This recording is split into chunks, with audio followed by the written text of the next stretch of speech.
Mani sauc par arguments, bet mani sauc pret arguments. Un mēs vēlamies jums parādīt piemēru, kā debatēt Wiki debašu portālā tautasvara.lv. Mums taču nav par ko debatēt. Ir gan?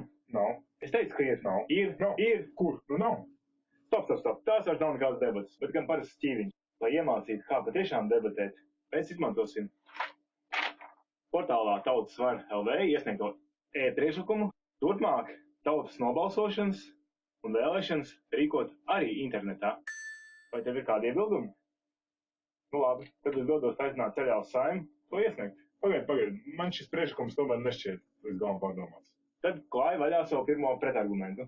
Tad mans pirmais galvenais pretarguments. Pašreizējā sistēmā novērotājiem vietējo vēlēšanu komisiju locekļi pilnībā izsekot visām nodotajām balsīm savā iecirknī, lai urna pirms balsošanas būtu tukša, lai katrs vēlētājs saņemtu un iemestu urnā tieši vienu aploksni, lai par derīgām atzītu tikai aploksnes, kurās atrodas tieši viens biļetens, lai derīgie biļeteni tiktu pareizi saskaitīti. Tādējādi vismaz par savu iecirkni viņi ir pilnībā pārliecināti, ka visas balsis ir saskaitītas pareizi. Stop, arguments lūdzu tikai par vienam. Pirms dod man laiku tev argumentu atkārtošanai. Par arguments. Arī elektroniski var izveidot līdzīgu, pilnīgas kontrolas sistēmu, kur ikvienai balsī var izsekot no tās nodošanas brīža līdz pat saskaitīšanai un rezultātu apkopošanai. Un pat vēl labāku. Piemēram, katra nodotā balss ienāk virtuālajā urnā, jeb serverī, kā arhivēts fails, kurš ir droši elektroniski parakstīts, izslēdzot iespēju, ka pa ceļam tas ticis pārtverts. Serverī no arhīva failiem tiek izvilkti biļetenu faili un saskaitīti. Serveris automātiski pārbauda elektronisko parakstu derīgumu, gan attiecīgo personu balsstiesības, gan novērš atkārtotas balsojuma mēģinājumus. Vēl demokrātiskākā variantā virtuālā urna būtu programma, kas uzinstalējama uz jebkura datora, un balsu skaitīšana var tikt nosimulēta un pārbaudīta, vai rezultāti sakrīt. Šādā gadījumā jāizslēdz iespēja uzlauzt individuālu arhīvu failu un piekļūt informācijai, kas nobalsojas par ko. Pretī mazāk demokrātiskā variantā balsu skaitīšana notiek tikai uz vienu centrālās vēlēšanu komisijas serveri. Tur to uzrauga gan komisija, gan neatkarīgie novērotāji, gan citas iestādes. Pēc balsu saskaitīšanas, pārskaitīšanas un uzraudzības procedūrām balss no servera tiek izdēsts, līdzīgi kā papīra biļeteni tiek sadedzināti. Tagad var turpināt ar nākamo pretargumentu. Man e-priekšlikumu. Nē, es tomēr nevaru tā atstāt. Pirms es turpinu ar savu lielo pretargumentu, ar tavu e-priekšlikumu. Man vispirms jāatspēko tavs tikko sacītais atspēkojums. Ar papīra vēlēšanu novērotāju var kļūt tik viens bez speciālām informācijas tehnoloģijas zināšanām. Jebkurš dažu minūšu laikā var izprast visus drošības aspektus, kam jāvērš uzmanība. Turpretī internetu balsošanā nav jēgas būt par novērotāju, ja tu neko nesaproti no informācijas tehnoloģijām. Turklāt šī informācijas tehnoloģija speciālisti veido ļoti šauru sabiedrības grupu, kas nav vienlīdz pārstāvēt visos sabiedrības slāņos un lauku novados, kam tauta varētu uzticēties kā no savas vidas virzītiem pārstāvjiem. Nu labi, tad ļauj arī man turpināt šo ķēdīt un atspēkot tev pretargumentu vēl tālāk. Arī internetu balsošanas kontroli var padarīt tik vienam saprotamu un pastāvīgi kontrolējumu pat nespeciālistam. Piemēram, katram balsotājam pēc balsošanas parādās viņa individuālais balsotāja kods, kuru viņš var ieraudzīt arī centrālās vēlēšanu komisijas mājaslapā, pretim ierakstam, par kuru partiju un par kuru kandidātu viņš nodevis balsu. Taču viņa vārds netiek atklāts. Neviens cits nevar uzzināt, kas slēpjas zem šī koda, tikai uzspiežot stāvu, viņa tiek pāradresēta uz iedzīvotāja reģistra mājaslapu, kur tiek parādīts, ka šis cilvēks ir pilngadīgs, balstiesīgs un ar derīgu e-parakstu. Centrālās vēlēšanu komisijas mājaslapā zem visām šīm ēlītēm parādās balsojuma kopsumma, cik balsu saņēmis katrs saraksts, katrs kandidāts, katrs iedzīvotājs var šo tabulu lejuplādēt, pats pārskaitīt. Var jau būt, ka šajā aspektā, tikai šajā aspektā tev ir taisnība, bet man vēl jāpakonsultējas ar Arni Cinderu un jāpārbauda, vai viss tev faktiski ir patiesība.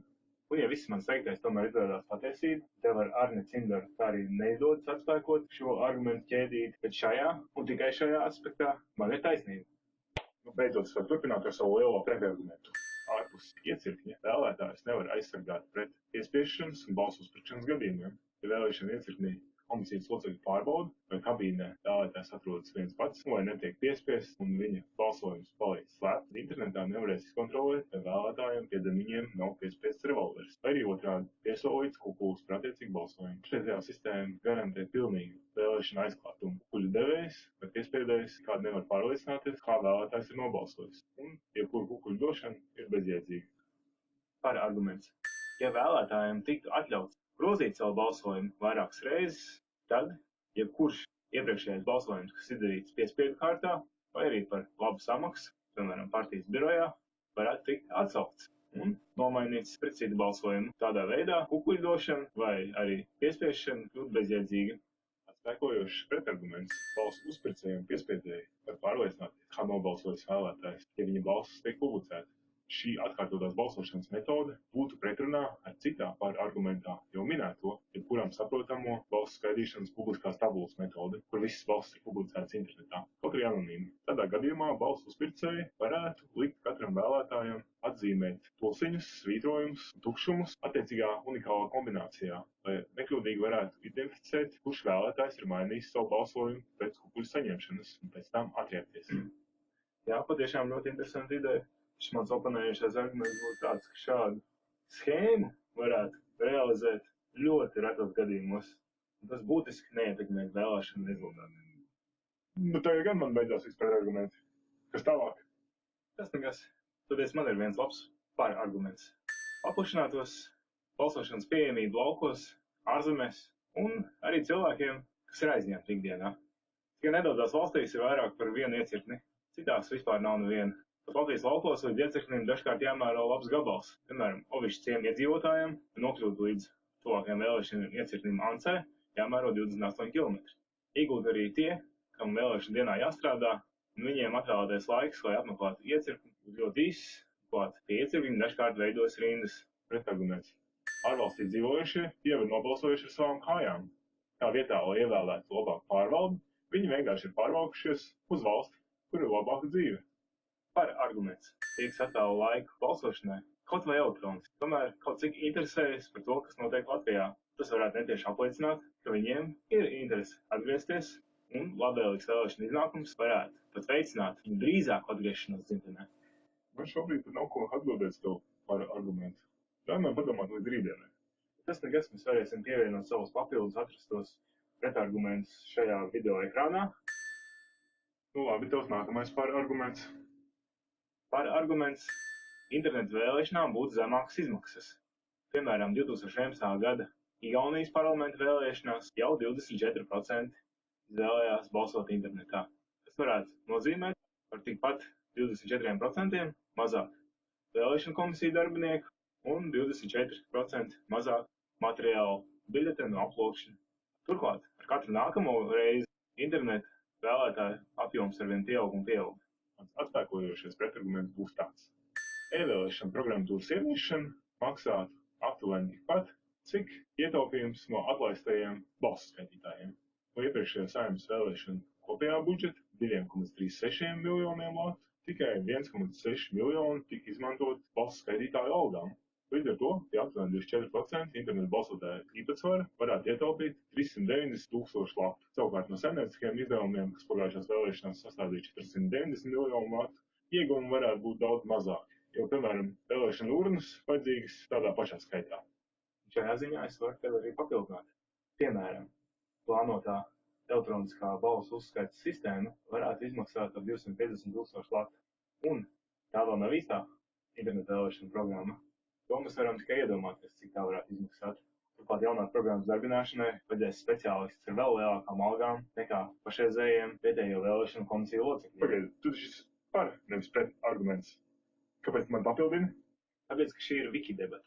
Tāpēc kā Wikipēdija, kur ik viens var uzlabot jebkuru argumentu, pat ja viņš kopumā šim argumentam nepiekrīt.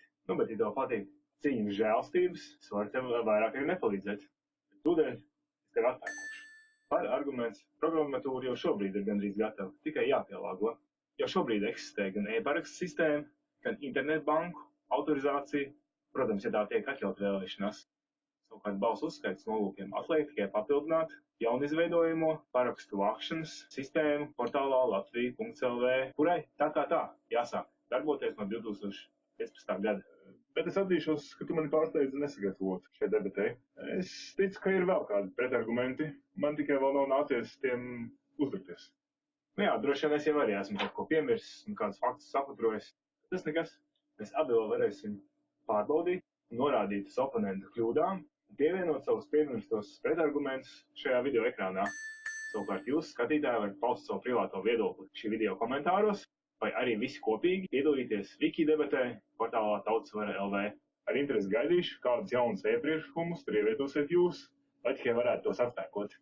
Tur redzēšanos!